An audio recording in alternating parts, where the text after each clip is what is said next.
Ni siquiera creen que va a haber un rapto. Han atacado esta doctrina, como han atacado otras también, ¿verdad? Hay de todo. En la viña del Señor hay de todo. Y siempre que encontramos una controversia en la Biblia, no se debe más que a dos razones principales. Cristo dijo: erráis ignorando las Escrituras y el poder de Dios. Entonces, cuando en la Biblia, por ejemplo, hay un grupo que dice: yo no creo que la salvación se pierde. Y cuando me encuentro así, tengo debates en una cadena que se llama Enlace, casi los miércoles, cuando me invitan a debatir con pastores en todo el mundo. Están desde Costa Rica, están de Colombia, y yo estoy solo en Dallas, porque ahí está la base de Enlace Internacional. Y pues me dicen, ¿verdad? ¿Qué piensa usted de por qué se pierde la salvación? Y les contesto: ¿ustedes ya han estudiado la otra cara de la moneda? ¿Cuál es? Que en la salvación no se pierde, porque los que creen que se pierde la salvación tienen solamente 5 pasajes en todo el Nuevo Testamento que parece, leyéndolos, parece que se pierde la salvación, contra más de 175 pasajes que nos enseñan que es imposible perder la salvación. Entonces, cuando tienes en la Biblia una balanza y tienes dos perspectivas o dos doctrinas, es importante buscar cuál tiene más peso teológico y entender por qué las personas que creen eso lo creen, para que tú les puedas mostrar con los versículos que ellos usan para demostrar que esto es así, contradecirles a través del contexto dentro del cual el texto está escrito, porque sacar un texto de contexto es hacer un pretexto. Entonces, las sectas se caracterizan por eso. Tú platicas con un testigo de Jehová, y un testigo de Jehová te va a decir que Cristo no es Dios, que el infierno no existe. Y le preguntas: ¿por qué niegas que Cristo no es Dios? Y te contestan: es que Él dijo que nadie sabe estas cosas más que el Padre. Entonces, ¿cómo puede Cristo ser Dios si dijo que Él no sabía ni siquiera el día ni la hora? Sin entender que cuando Cristo bajó al mundo, Filipenses capítulo 2, Él se hizo igual que nosotros, se puso debajo del Padre temporalmente, para que Él no hiciera nada más que lo que el Padre le dijera, y dejarnos el ejemplo de la sumisión a la autoridad. Pero Jesucristo era 100% Dios y era 100% humano. Tú platicas con un mormón y el mormón te va a decir que ¿por qué no podemos tener 4 mujeres, 5 mujeres? Si David tuvo casi 7, 8, Salomón tuvo casi 1000. ¿Y por qué yo no? Dice don Pancho Pistolas. Y tú puedes contestarle claramente, ¿verdad? La dispensación o la administración bajo la cual vivieron. ¿Por qué Cristo, Dios? Porque Dios tiene 2 clases para poder juzgar. Una, la voluntad de Dios, apúntalo, es permisiva y directiva.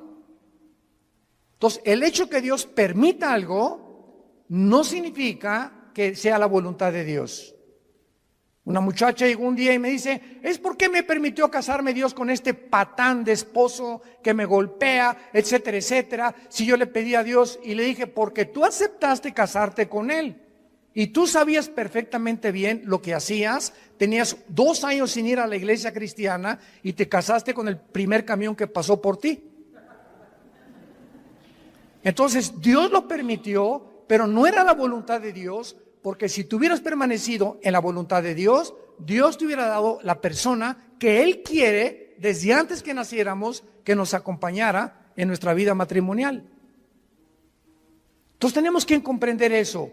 El que Dios haya permitido que Abraham se aventara el clavado con con Agar, y que David tuviera esposas, y que Salomón lo dejó como ejemplo para que Salomón escribiera el libro de Eclesiastés. Y ahí Salomón lo explica claramente. A la risa le digo: enloqueces al placer de qué sirve esto. Para que cualquier hombre que crea que teniendo 2 mujeres o 3 mujeres ya la hizo y vas a ser feliz, te equivocas.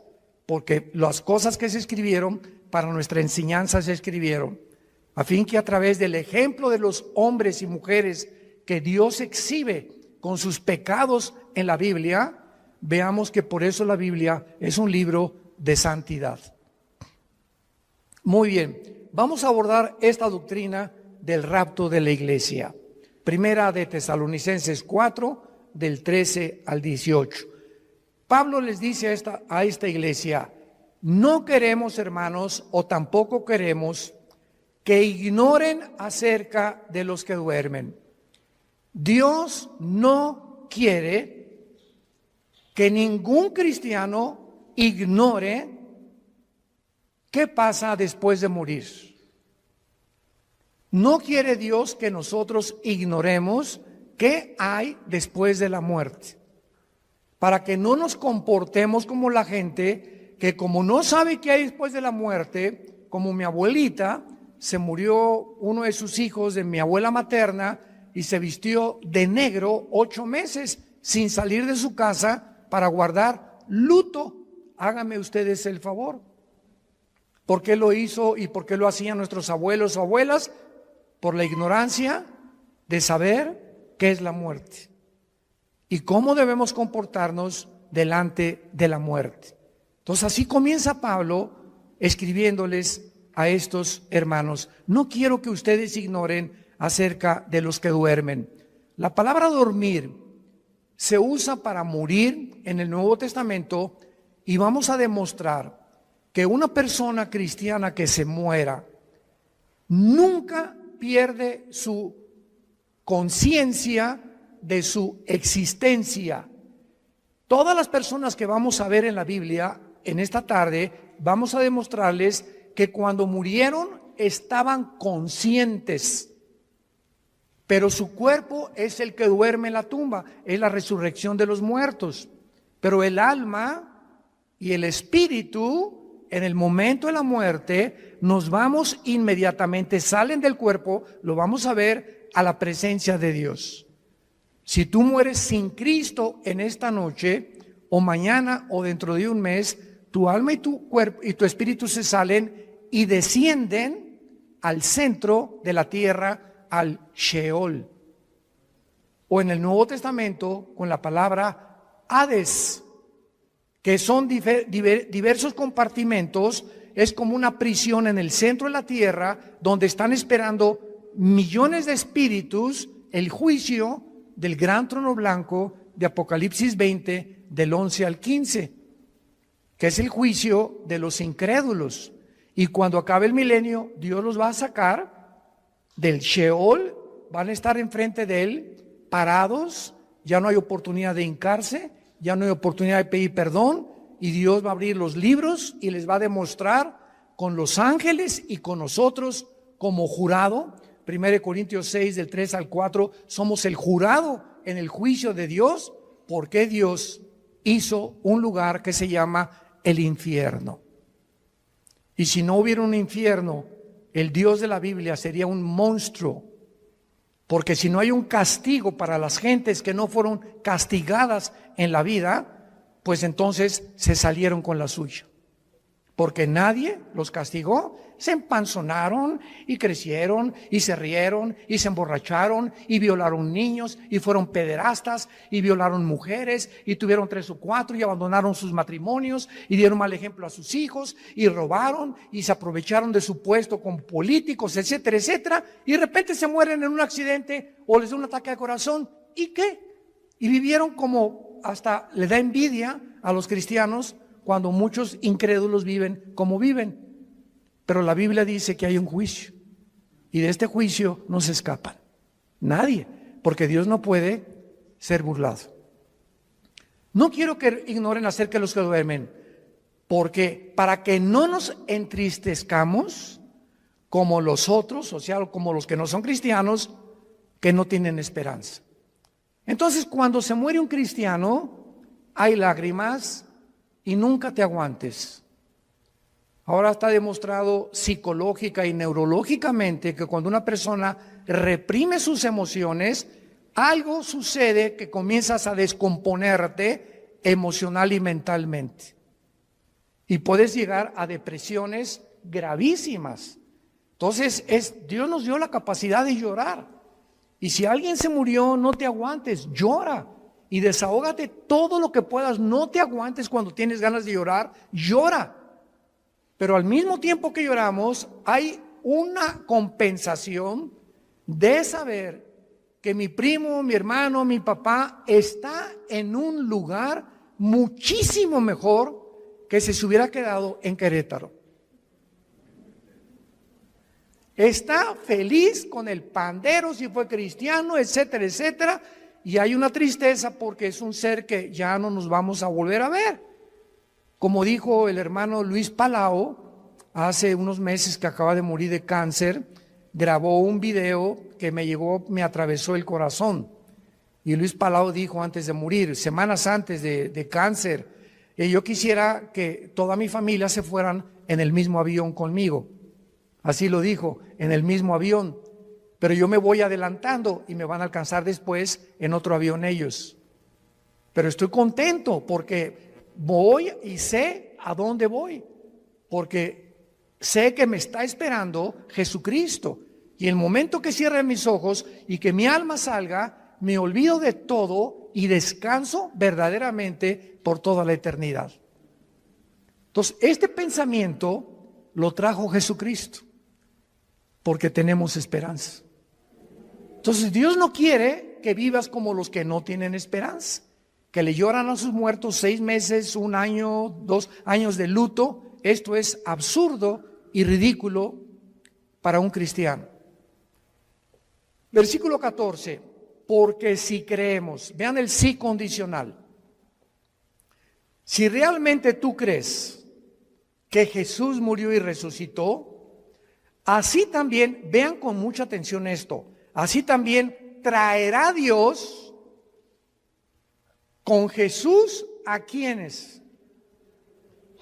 Cuando Jesús venga en el arrebatamiento, si tú mueres hoy en la noche o yo muero hoy en la noche como cristianos y no ha venido el arrebatamiento, que vamos a hablar más adelante, nos vamos al cielo y cuando venga Jesús, que no va a poner sus pies en la tierra en el rapto, va a ser en el cielo y vamos a venir con Él los que hemos muerto en Cristo, de Pentecostés a nuestros días. Porque los santos del Antiguo Testamento resucitan después de la tribulación. Entonces hay varias resurrecciones, como dice 1 Corintios 15, 22 al 28, que lo vamos a ver más tarde. Entonces, cuando venga Cristo, traerá con Jesús a los que durmieron con Él. Esto implica que los muertos ya están con Jesús, no están en el cementerio. Ya están con Jesús los muertos, no están en el cementerio. Como el cuento de el Día de Muertos en México, ¿no? Que estaba la India María en el cementerio con una olla de mole. Y llegó la señora Pompidou con un ramo de flores. Y entró la señora Pompidou al cementerio con su ramo de flores así. India bruta, le dice, ¿cuándo crees que tu muertito se va a comer el mole? Y le contestó la India María, cuando venga el suyo por las flores. O sea, tanto los ignorantes como los de la clase alta cometen el mismo error que se llama paganismo. Cuando nosotros enterramos a alguien, un cristiano no regresa nunca al cementerio, porque no hay nada más que huesos y lagartijas. Y pararte enfrente de una tumba o de un monumento de una tumba, ¿verdad? Es por ignorancia, porque de alguna manera queremos seguir teniendo contacto con eso y, ay, mi chole, ¿verdad? Y perdóname que te haya hecho lo que te haya hecho, ¿verdad? Y perdóname, mi chole. Y comenzamos a hablar con el muertito, con la muertita, y él no está ahí. Ni se va a comer el mole, ni va a salir por las flores. Entonces, todas esas costumbres han sido arrastradas por ignorar qué hay después de la muerte.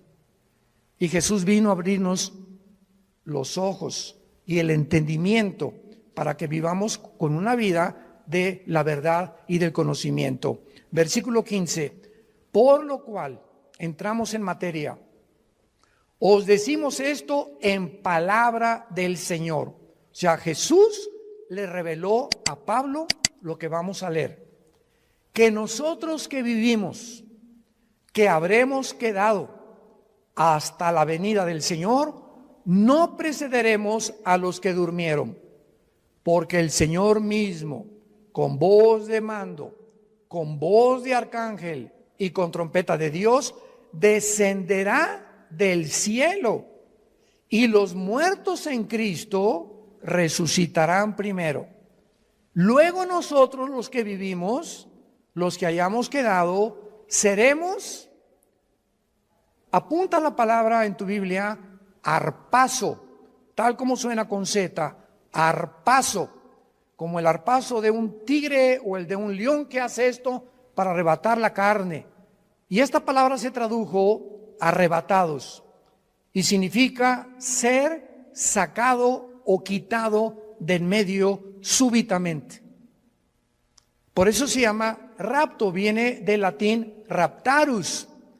Entonces, usar arrebatamiento o el rapto de la iglesia son palabras sinónimas, pero se tradujo arrebatados. Y es la palabra arpazo, que se traduce ser quitado, es cuando alguien rapta a alguien, viene y lo quitan y lo suben a un coche, ¿verdad? Súbitamente de repente y te inmovilizan y te desaparecen. Por eso se llama que seremos raptados. De repente, millones de personas en el mundo van a encontrar la ropa tirada en el suelo. Todos los bebés van a desaparecer del planeta Tierra y los niños menores de edad hijos de los cristianos. Aviones van a chocar porque los pilotos chocaron, porque desaparecieron los pilotos. Los congestionamientos de tráfico en las carreteras van a ser espantosos por tantos choferes que desaparecieron de sus tráileres, de sus carros y tuvieron que chocar. Va a haber un congestionamiento impresionante en los medios de comunicación, tratando todos de poder investigar qué sucedió, qué pasó, quién se llevó a millones de personas del planeta Tierra. ¿Qué creen ustedes que el mundo va a contestar? Se los llevaron los ovnis. Y no es coincidencia que desde 1948, cuando Israel regresa a su tierra, desde el 48 hasta nuestra época, y más en los últimos meses, se ha promulgado y ha aumentado la comunicación y la investigación sobre el fenómeno de los ovnis. Las Naciones Unidas ya tienen un departamento dirigido por una hindú, una mujer de la India, encargada de investigar el fenómeno ovni. Al expresidente Trump le dijeron los senadores que por favor explicara el problema de Roswell, que en Nuevo México parece que cayó un ovni en Estados Unidos y que había un habitante dentro de él que lo sacó la CIA y el Pentágono en Estados Unidos y descubrieron que pues era completamente falso. Entonces, ¿por qué están apareciendo tantos platillos voladores en el cielo? Yo quiero darles ahorita la respuesta. Una vez me preguntaron, ¿por qué ustedes los cristianos no creen en los ovnis? Y yo les contesté, ¿quién dice que no creemos? Claro que hay muchos videos falsificados y relatos de personas que fueron raptadas por ovnis o que también hicieron experimentos genéticos con ellos, pero hay hechos que son reales. Y yo estuve traduciendo, ¿te acuerdas, Alan? De Jim Arwin. Jim Arwin fue el piloto de la nave Apolo 15, que fue el primer vehículo que caminó en la luna. Y Jim Arwin vino a México y me llamaron a mí, ya hablaba yo inglés en aquel tiempo, para que fuera su traductor. Fuimos como 6 o 7 universidades, ¿te acuerdas? Y Jim Arwin estuvo platicándonos con nosotros que él vio, porque allá cuando regresaba de la luna, él se convirtió a Cristo. Y en la escuela donde iba Alan tenía a un hijo que ellos adoptaron. ¿Te acuerdas? Era un taiwanés o de Filipinas, que era la misma escuela donde iba Alan y nuestra hija Kim, que ya murió de cáncer. Pero Jim Arwin me dijo, mira Armando, yo vi una cosa que pasó enfrente de la nave cuando íbamos entrando ya a la atmósfera, que era una velocidad Mach 3, o sea, imposible que ninguna nación haya fabricado tal artefacto que pueda trascender la velocidad del sonido. Y le dije, ¿qué era? Dice, nada más vi algo como plateado que pasó enfrente de mí. Entonces, hay astronautas y hay pilotos de integridad que dicen que se han enfrentado con este fenómeno de los ovnis. ¿Y cuál es la respuesta? La respuesta es que es real. Nada más que los cristianos no les llamamos ovnis, les llamamos ovis. Objetos voladores identificados. Porque no negamos que existen, pero sabemos quién está detrás de ese fenómeno. Son materializaciones de la energía satánica. Satanás está preparando el mundo para que cuando venga el arrebatamiento de la iglesia, sepa el mundo que fuimos sacados del mundo por extraterrestres. Ahorita, en el estado de Colorado, en Estados Unidos, el más grande observatorio de los ovnis, ¿quién creen ustedes que lo financia? El Vaticano. ¿Y saben cómo se llama el observatorio? Lucifer. Lucifer. El más grande observatorio que está tratando de encontrar, porque dijo el Papa Francisco, que si llegaban los ovnis, él los iba a evangelizar. Bueno, no nos vamos a perder con eso, ¿verdad? Pero vamos a explicar esto claramente. Dice el versículo 5 que cuando Jesucristo venga en el rapto, va a haber una generación de cristianos vivos. Dios quiera que seamos nosotros. Muy bien. Y dice el versículo 16 que cuando Él venga, viene con voz de mando que solamente lo vamos a oír nosotros. Viene con el arcángel Miguel, que es el comandante en jefe de la nación de Israel. Y también dice la Biblia que vendrá con una trompeta. Y esta trompeta no es la última trompeta del capítulo 14 de Apocalipsis, porque las trompetas del Apocalipsis son de juicio. Y la trompeta que se va a usar aquí es para llamarnos a nosotros. Vamos a oír como un shofar. Porque en el libro de los Números, en el Antiguo Testamento, cuando acampaban, usaban 2 trompetas. Entonces en el desierto eran 2 millones de personas. ¿Y cómo podía Moisés decirles, mándeles un Twitter a los que se encuentran como a 1 kilómetro acampados, porque necesito tener una reunión mañana en Zoom con ellos? Entonces, agarraban una trompeta y tenía un sonido continuo, y cuando la gente lo oía, se acercaban alrededor del campamento y de la tienda de Moisés y de Josué para saber que él tenía instrucciones, y había otro toque de trompeta que era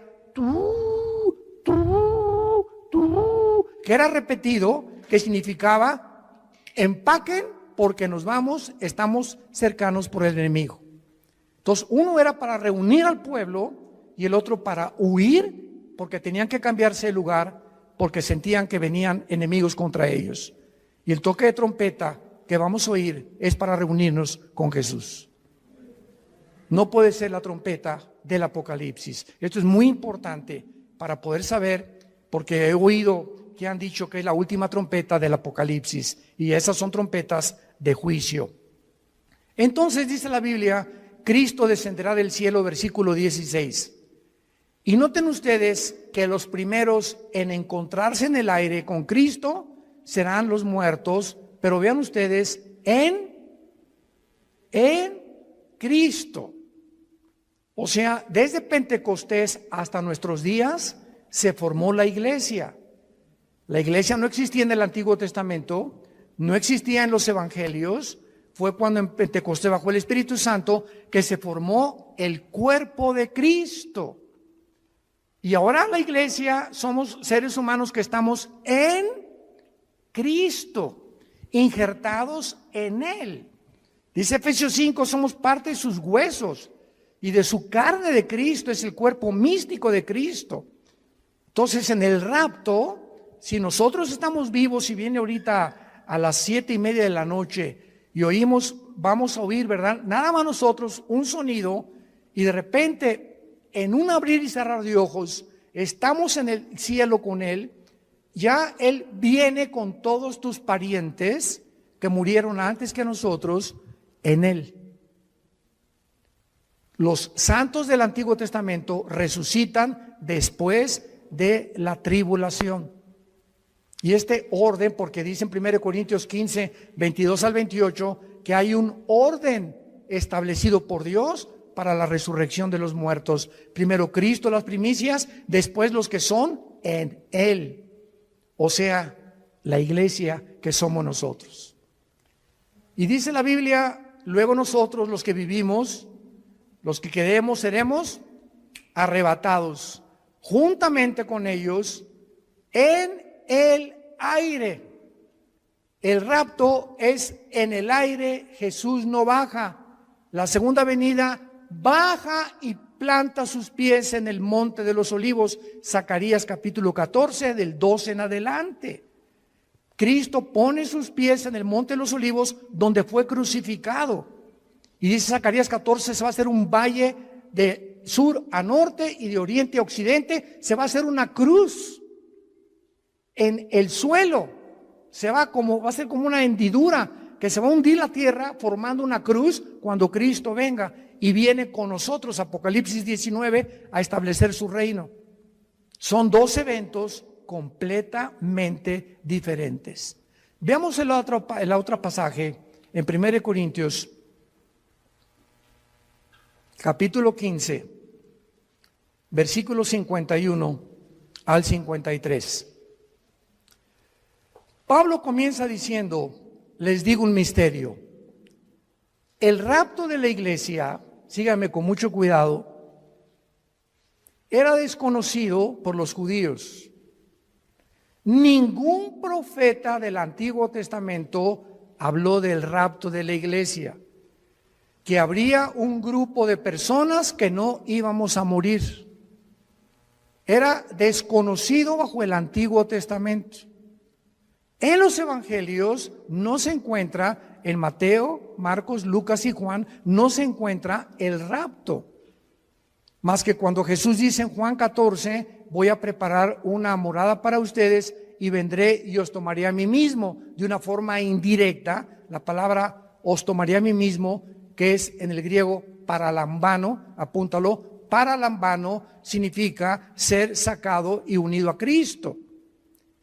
Y al apóstol Pablo, no a Juan, no a Pedro, no a Santiago, no a Mateo, no a Lucas, a nadie el Espíritu Santo le reveló este misterio. Entonces estaba escondido, era un secreto que Dios tenía guardado para nosotros los que pertenecemos a la iglesia. Y se lo revela al apóstol Pablo. Les voy a decir un misterio, dice Pablo. ¿Cuál es este misterio? Que no todos vamos a morir, pero todos vamos a ser transformados. Cuando venga el arrebatamiento estamos vivos en milésimas en un parpadeo de ojos. Mi cuerpo, tu cuerpo es transformado a la semejanza del cuerpo con el cual Cristo resucitó. Porque si me preguntan, ¿cómo va a ser nuestro cuerpo? ¿Me voy a parecer a John Travolta? ¿Me parecería a Madonna cuando resucite? Y tenemos curiosidad de cómo va a ser nuestro cuerpo, ¿verdad? Lo vamos a ver ahorita con mucho detalle, porque la Biblia nos dice cómo va a ser nuestro cuerpo. Entonces, este misterio es que habría una generación de cristianos que no vamos a saber lo que es morir. No vamos a atravesar el túnel que atraviesan, como decía David le llamó el camino de todos los hombres. Pablo le dice abandonar este cuerpo. Entonces, este misterio fue revelado al apóstol Pablo y dice el versículo 52 explicándonos cómo va a suceder. En un momento, en un abrir y cerrar de ojos, a la final trompeta, porque se tocará la trompeta y los muertos serán resucitados incorruptible y nosotros transformados, porque es necesario que esto corruptible se vista de incorrupción y esto mortal se vista de inmortalidad. Muy bien, ahora vamos a demostrar a continuación claramente en la Biblia que lo que enseñan los testigos de Jehová y los mormones es una grande equivocación, que los muertos están dormidos y que no hay conciencia después de la muerte hasta la resurrección. Vayamos primero a Génesis capítulo 35 en el Antiguo Testamento. Esto es un microscopio para lo que vamos a leer. Aconteció que al salírsele, apúntalo, Nepesh. Nepesh con SH al final. Es la palabra hebrea para alma. Al salírsele el Nepesh o el alma murió. Desgraciadamente hay una traducción de la Biblia que se llama la Nueva Versión Internacional. Yo no se la recomiendo a nadie. Y si tú lees este versículo en esta versión de la Biblia, dice, aconteció que suspiró. ¿Y qué es un suspiro? O sea, no explica nada, ¿no? Porque no nos revela la parte que forma el cuerpo humano, que es el alma. Vamos a ver cuál es la otra parte del cuerpo humano. Y cuando dice la Biblia, Nepesh, si lo quieres apuntar, el alma es el centro de la mente, las emociones, la voluntad y los sentimientos. Eso es el alma. Y que en otras partes del Antiguo Testamento se traduce como el corazón. Del corazón salen las malas palabras, del corazón sale esto, del corazón aquello, perverso y engañoso el corazón, Jeremías 17:9, y cuando dice perverso y engañoso el corazón, perverso y engañosos son nuestros sentimientos. Perversos y engañosos son nuestras emociones. Perverso y engañoso es nuestra voluntad y nuestro intelecto. Nacimos torcidos. Qué peligroso es que confiemos en nuestros sentimientos y en nuestras emociones cuando no están bajo el control del Espíritu Santo. Ay, hermano, me voy a casar. Sí, qué bueno que te vas a casar, Conchita. Es que está re guapo, se parece a Rambo. ¿Y te vas a casar por el físico? No, me voy a casar porque que te linda y está muy bonita. ¿Y te vas a casar por el físico o realmente ya tienes un tiempo conociendo el corazón de esa persona, su carácter, cómo reacciona a diferentes cosas, caminar con Cristo? Porque el matrimonio es para dos discípulos. El matrimonio es para dos discípulos de Jesús. Porque si te casas y eres cristiano con una que no es cristiana o uno que no es cristiano, ¿qué va a pasar? Es como atar en el arado, en el campo, a un buey con un burro. Entonces el buey jala para acá y el burro jala para allá. Para arar el arado se necesitan dos bueyes. No estoy diciendo que seas buey. Y son palabras bíblicas, ¿eh? Entonces, por eso están unidos para arar con un yugo los dos, y el yugo del matrimonio es Cristo. Entonces, si los dos no están y Cristo no está en medio, cordón de tres dobleces es difícil de romperse, dice Eclesiastés capítulo 4. Por eso es tan importante entender que el matrimonio es para discípulos. Aconteció que al salírsele el alma, murió. Al morir, ¿qué se sale de nosotros? Se sale el alma. Ahora el versículo 29 del mismo capítulo. Y exhaló Isaac el Roach. Así como suena, se pronuncia la CH en hebreo como J, Ruach. Se le salió y se traduce espíritu. Y el espíritu es la parte inmaterial a través de la cual conocemos, adoramos y servimos a Dios. Adoramos en espíritu, servimos en espíritu y seguimos en espíritu al Creador. Y hasta que el espíritu entra a nuestra vida y renace y resucita el espíritu muerto con el cual nacemos, no podemos servir a Dios. Y hay cristianos que sirven a Dios sin el espíritu. ¿Sabían eso? Sirven a Dios en la carne. Predican, enseñan, hacen, pero la motivación por lo cual hacen todo lo que hacen no es para Él. Es o para ser vistos, o para ser recompensados, o por muchas otras intenciones. Y lo encuentran en Apocalipsis 2, del 1 al 4, con la iglesia de Éfeso. ¿Se acuerdan de esta iglesia? Que le dice Cristo: yo conozco tus obras, has tenido paciencia, has probado los que son apóstoles y son mentirosos, has tenido esto y el otro, y en ese momento, Señor, gracias, hasta que me reconoces, Señor. Con cualquiera de estas cosas que Cristo está alabando se sentiría uno orgulloso, ¿verdad? Pero dice Cristo, pero, hay un pero, ¿cuál es, Señor, el pero? Que tengo contra ti que has perdido tu primer amor. O sea, todas estas cosas que Cristo alabó son buenas, pero lo estaban haciendo sin amor a Él. La carne es bien consagrada. Se llama la religiosidad. Y son de esos hermanos que, ¿y por qué el hermano se tatuó? ¿Y por qué trae el pelo largo? ¿Y por qué trae ese vestido tan caro, la hermana? ¿Y por qué la otra parece china poblana?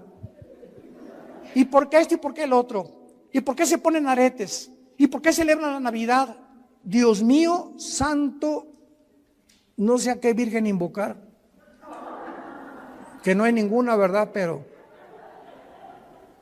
Jesús, María y José y el burrito que los acompaña. Es increíble que estén continuamente tratando de ver que el cristianismo es a través de cómo te vistes, de si estás tatuado. Una vez me dijo un señor, ¿ya viste ese hermano que está tatuado? Y le dije, es peor la panza de Santa Claus que tienes tú. Se pintó algo en el cuerpo, ¿y quién está haciendo más daño a su cuerpo? ¿Él o tú? Y peor si tomas Coca-Cola. Entonces, cuando apuntamos a alguien, 3 dedos nos apuntan a nosotros, nos damos cuenta. Tengamos cuidado a quién juzgamos y a quién le señalamos el dedo, porque estamos buscando siempre que creemos que somos mejores que otros por la forma como nos comportamos, y a Dios se le adora en espíritu y en verdad. Es que en la Navidad es paganismo y ¿sabe? Cállese. Mi esposa le pone el árbol de Navidad más lindo que hay con esferas y estamos en Navidad. Jingle bells, noche de paz, contentos, alegres. Pero hoy, hermanos, no pusieron árbol, no pusieron nada y con sujeta.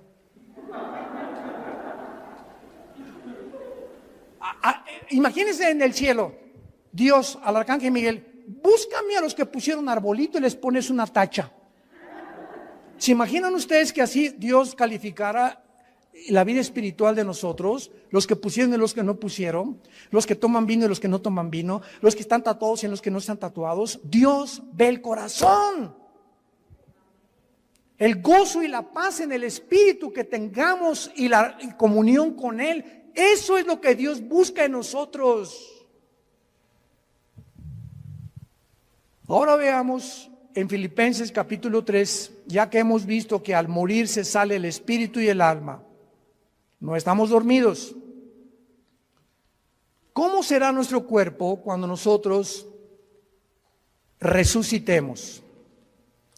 Dice Filipenses capítulo 3 con muchísima claridad, y tal vez muchos lo han leído antes, pero noten ustedes con los detalles que Dios nos da. Filipenses 3, 20 y 21. Mas nuestra ciudadanía está en los cielos, de donde también esperamos. Esta es nuestra esperanza. Estamos esperando no al anticristo, estamos esperando a Jesús, al Salvador, al Señor Jesucristo, el cual transformará el cuerpo de la humillación nuestra para que sea semejante a quién. Para que sea nuestro cuerpo igual a quién. Al cuerpo con que Cristo resucitó.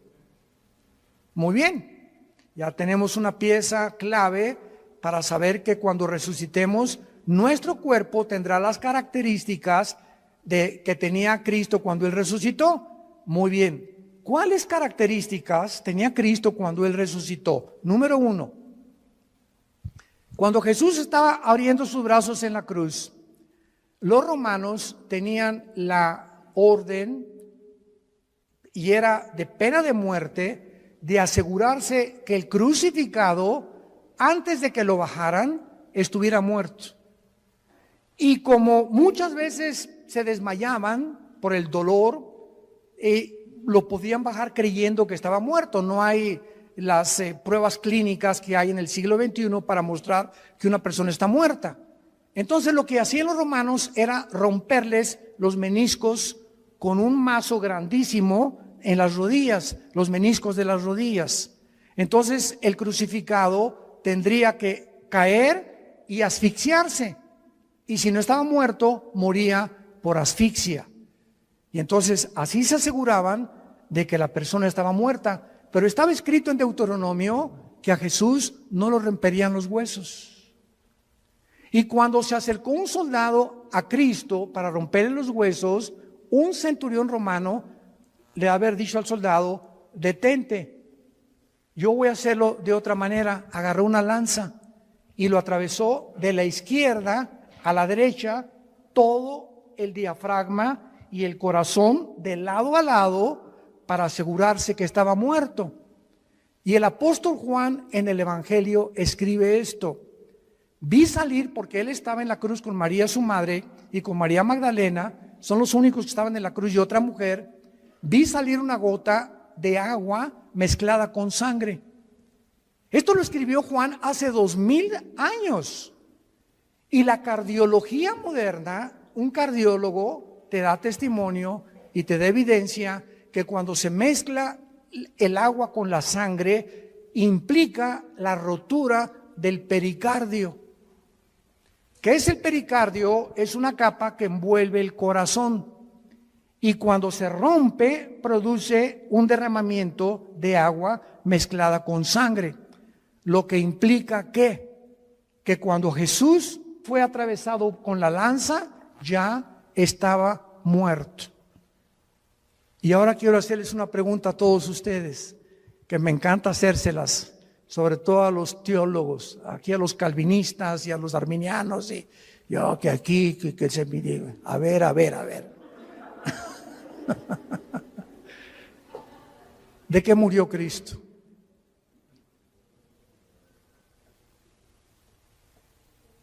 Nadie, ¿verdad? ¿De qué murió? No murió de asfixia. Cuando lo atravesó en la lanza ya estaba muerto. ¿De qué murió? El Salmo 22, ya lo contestaron. Ya viste uno de mis videos. En el Salmo 22, 1000 años antes de que Cristo fuera crucificado, antes de que ni siquiera se practicara la crucifixión. Increíble. David escribe: Dios mío, ¿por qué me has desamparado? Comienza David a escribir 1000 años antes lo que Jesús pronunció en la cruz, y lo que Jesús desde la cruz, como si David se hubiera adelantado al futuro, se hubiera metido en la cruz de Cristo y él estuviera viendo lo que Cristo vio desde la cruz. Esto es impresionante. Y más adelante David escribe: horadaron mis manos y mis pies, y mi corazón fue como la cera. Cristo murió en el momento que tus pecados y mis pecados fueron puestos sobre su cuerpo, rompieron su corazón. Murió de dolor moral. No soportó llevar en la cruz nuestros pecados, y fueron nuestros pecados los que produjeron su muerte. Y 700 años antes de que él muriera, el profeta Isaías, capítulo 53, escribió: despreciado y desechado entre los hombres, varón de dolores, escondimos de él el rostro, fue menospreciado, no le estimamos, molido fue por nuestros pecados y completamente deshecho por todo lo que nosotros hicimos. Qué increíble que Isaías haya escrito eso, que fue el pecado lo que mató a Jesucristo. Y que el Padre haya permitido que su Hijo fuera crucificado, maltratado, despedazado. Cristo en la cruz, dice Isaías 52, los últimos dos versículos antes de entrar al 53, que no había parecer en él. Cristo en la cruz era un guiñapo humano. Nadie reconocía, estaba deformado de los golpes, de los latigazos, de la sangre que le corría por su rostro. No tenía los tejidos subcutáneos, los tenía completamente abiertos, del látigo de 9 colas que tenían puntas de hueso con acero, y los romanos lo envolvían y el látigo le daba 4 veces, y cuando jalaban el látigo desgarraba todos los tejidos subcutáneos del pecho y de la espalda. Cuando él estaba en la cruz era un guiñapo humano. Cristo en la cruz era un monstruo. ¿Por qué? Porque eso es lo que hace el pecado, nos hace monstruos. El pecado el pecado hace y tuerce lo que es la imagen de Dios en nosotros. Y el cristiano tiene que proyectar la santidad. El cristiano tiene que proyectar el gozo, la paz del Señor. Y tú lo puedes ver en amigos tuyos o en personas que no son cristianas. Ve la mirada que tienen. Será. La lámpara de nuestro cuerpo son los ojos. Pero Cristo muere de esa manera para que Dios nos recordara el tiempo en que nosotros tenemos que estar conscientes de lo que el pecado nos hace en nuestra vida. Y vayamos en penúltimo lugar, Apocalipsis capítulo 6.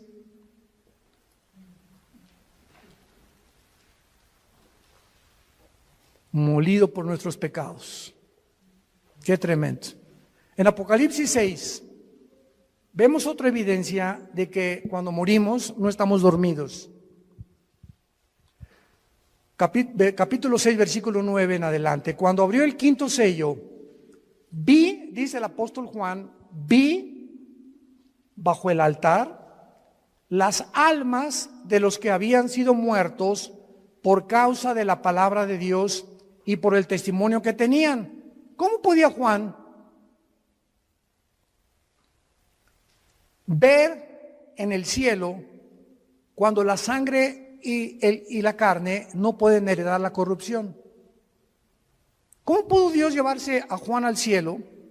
¿Cómo pudo en 2 Corintios 12 llevarse Dios a Pablo al cielo cuando nuestro cuerpo nos impide estar en otra dimensión donde todo es santidad y perfección? Lo corrompible no puede heredar la incorrupción, ya lo vimos. Bueno, la respuesta es que Juan estaba durante el tiempo de la tribulación en el Espíritu en el cielo. Y esto nos muestra que aparte de los ojos físicos que tenemos, porque cuando alguien está muerto, vienen los gusanos y nos comen el cerebro, ¿verdad? Nos comen los ojos en la tumba, nos comen las orejas y queda el puro esqueleto ahí tirado en el cementerio. Sin embargo, en la otra vida tenemos ojos, tenemos oídos y tenemos otro cuerpo. Y los ojos que vamos a tener en la otra vida, ya los tenemos en esta vida y se llaman los ojos espirituales, que estamos entrenando para ver la Biblia. Si tú vienes a la Biblia con tus ojos carnales, sin antes orar ni limpiar tu vida, Dios no va a permitir que veas nada de revelación, ni el Espíritu Santo te va a descubrir las cosas profundas que se encuentran en la Biblia, porque los puros de corazón verán a Dios, nada más. No podemos acercarnos a Dios con un corazón sucio y con una mente inmunda. Entonces, qué increíble, ¿verdad? Que la Biblia pueda mencionar que podamos mantener la existencia y la conciencia de la existencia. Y esto nos prueba otra cosa tremenda que hoy en la comida mi esposa y yo, platicando con unos dentistas en casa de Alán, nos compartieron, ¿verdad?, de lo que está descubriendo en el mundo de la medicina, de las vibraciones, etcétera, etcétera. Tú sabes que nosotros cuando soñamos, ¿no es la mente la que produce los sueños? ¿Tú sabes que los pensamientos no se forman en el cerebro? Los pensamientos y los sueños están en el área de la dimensión espiritual. Y una cosa es el cerebro y otra cosa son los pensamientos. Porque cuando tú mueras, tu cerebro se queda con los gusanos, alimento de los gusanos, y en la otra vida vas a recordar quién eres. Pero ¿cómo si tu cerebro ya no lo tienes? Ya se lo comieron los gusanos. Esto nos demuestra claramente que la conciencia no está en el cerebro, los pensamientos no están en el cerebro. El cerebro no es un órgano como el hígado que produce la bilis y los intestinos, los jugos gástricos, etcétera, etcétera. Pero el cerebro es solamente un órgano, pero no forma parte de la vida espiritual. Y cuando la Biblia dice renovaos en vuestra mente, no dice en el griego en el cerebro, dice en vuestra mente, y la mente es el alma. ¿Están aprendiendo algo? Juan está en el cielo y ve las almas de los muertos. No estaban dormidos. Y Juan, versículo 10, los oye que los muertos tenían cuerdas vocales en la otra vida. Las que tenemos aquí, los gusanos se las comieron. Y en la otra vida, Juan oye que clamaban a gran voz, oyó que estaban junto a Dios y le estaban preguntando a Dios: ¿hasta cuándo, Señor, santo y verdadero, no juzgas y vengas nuestra sangre en los que moran en la tierra? ¿Qué fue lo que Juan oyó que estaban diciendo estos muertos en el cielo? Que estaban muertos en su cuerpo, pero conscientes de existencia en la otra vida, espiritualmente hablando. ¿Estaban pidiendo venganza? Estaban pidiendo justicia. Ahora, fíjense qué importante es esto. En el cielo, los que están ahorita en el cielo están conscientes de muchas cosas que pasan en la tierra, como nos los demuestra este versículo, porque más adelante se les dice que se esperen hasta que mueran los demás que el anticristo va a matar. Y estos muertos que están en el cielo están conscientes que la justicia no se ha hecho y están gritando a Dios: ¿hasta cuándo? Y es el grito de nosotros en el siglo. Los 7 ángeles que estaban en pie ante Dios y se les dieron 7 trompetas. Otro ángel vino y se paró ante el altar. Allá en el cielo hay un templo con altar, con lugar santo, con lugar santísimo y con atrio. Cuando Dios hizo el tabernáculo, lo hizo conforme a los planos que Dios le dio de algo que ya existía y que todavía está en el cielo. Y en todo Apocalipsis encontramos: vi el altar, se abrió el cielo y vi salir del altar de Dios los ángeles. Hay un templo en el cielo, literal, y bajará con la nueva Jerusalén. Capítulo 21 y 22, muy bien. Vi entonces otro ángel, se paró frente al altar. ¿Con qué? ¿Se acuerdan ustedes lo que representa el incienso? ¿Qué representa? Las oraciones, ¿verdad? Vi al ángel con un incensario de oro y se le dio mucho incienso, o sea, le dieron muchas oraciones más, porque cada vez que oramos sube al cielo. Cuando tú te hincas o sentado o nos reunimos 4 o 5 a orar o 10, no nos imaginamos el poder que se une espiritualmente y sube al cielo con mucho más fuerza cuando 2 o 3 se ponen de acuerdo en lo que están pidiendo. ¿Se acuerdan de Jesús? Cuando 2 o 3 se pongan de acuerdo en lo mismo, les será concedido, porque es mucho más fuerte cuando me pongo en oración con mi esposa o a la hora de la comida, oramos por esto, por aquello, y estamos 2 o 3 de acuerdo, y esto sube como un cohete hasta el altar de Dios. Se le dio mucho incienso para añadirlo a las oraciones de todos los santos sobre el altar de oro que estaba en el trono. O sea, hay un altar y un incensario en el cielo, y las oraciones siguen subiendo, pongan atención, y Dios las está como si fueran incienso, metiéndolas, guardándolas, tus lágrimas, mis lágrimas, las oraciones. Dios está almacenando las oraciones. Vean ustedes lo que sucede. Versículo 4, y de la mano del ángel subió a la presencia de Dios el humo del incienso con las oraciones de los santos. Estas oraciones, simbolizando el incienso, suben a la presencia del Creador de los cielos y de la tierra. Y entonces el versículo 5 dice algo sorprendente. Entonces el ángel tomó el incensario, o sea, nuestras oraciones, lo llenó de fuego del altar y lo arrojó a la tierra. Y en el momento que nuestras oraciones son contestadas, porque es lo que significa, las oraciones ya llenaron el incensario y el ángel las vuelca sobre la tierra, hubo truenos, voces y relámpagos y un terremoto. Esto nos habla que nuestras oraciones precipitarán los juicios de Dios sobre el mundo. Los truenos, las voces y los relámpagos, junto con el fuego, son símbolo de juicio de Dios. ¿Cuántos de ustedes hasta este momento, antes de dormir, no se hincado, sentado en tu cama, como Dios te acomode, le pides a Dios: Señor, te pido por mi hijo que está perdido, y mojas de lágrimas tu cojín? Te pido por mi esposa, mi esposo que está perdido, por mis cuñados, te pido por el gobernador, por el gobierno de México. Y todo aquello que pedimos nosotros a Dios diario sube al cielo, y mientras más oramos y más tiempo le dedicamos a la oración, Dios va a acelerar la venida de su Hijo Jesucristo. Y muchas veces la negligencia y la apostasía de los cristianos, no te puedo preguntar cuántas minutos, horas diarios, pero si tú no oras diario 10, 15, 20 minutos diario, yo no sé qué clase de vida cristiana tienes. Compañía, no me desampares ni de noche ni de día.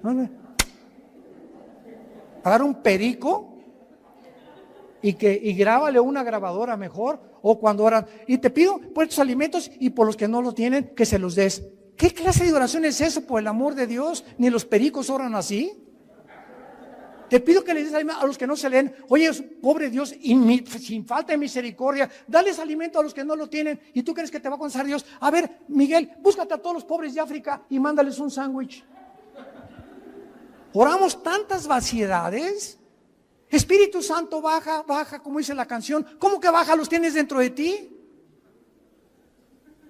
Señor, dame más y más de ti. No te voy a dar más de ti, yo quiero más de ti. Dame más de ti, como dice la canción, dame. Y Dios nos está diciendo lo contrario: tú dame más de ti. Yo ya te di a mi Hijo, ya te di a mi Espíritu Santo, ya te di la Biblia. O también nos juntamos a orar y comienzan a orar, Padre, y yo una hermana, sí, Padre, en el nombre de Jesús, y la otra hermana, amén, gloria a Dios, a su Altísimo, y de repente ya no saben de qué están orando, porque todos van comenzando y todo es un relajo. Es el Cirque du Soleil de la oración. Cuando nos juntemos a orar, cállate la boca y uno dirige la oración para que nos pongamos de acuerdo en lo que está orando, y no todos, sí, Señor, amén, Señor. ¿A qué le estás diciendo amén, cabeza de bolillo? Tenemos que aprender a orar. Yo he ido a iglesias donde o sea, qué increíble que no sepamos como cristianos que hay un orden en todas las cosas. Dios es un Dios de orden. Y cuando nos ponemos de acuerdo en cosas, Padre, te pedimos por el gobierno, te pido por aquello, etcétera, etcétera, la oración cambia las cosas. Y si tú en esta noche tienes a Jesucristo como tu Señor y como tu Salvador, y tú saliendo ahorita mueres un balazo, no sé lo que pueda pasar, un choque, o mañana no amaneces, tú mueres en paz y vas a ir al cielo directamente en el instante, en los segundos en que tú te separes de tu cuerpo, de este mundo. Hoy, antes de acostarte, yo te pido que te asegures que tienes a Jesús como tu Salvador. Oremos. Señor, te damos gracias por tu palabra. A causa de la esperanza que nos está guardando en el cielo,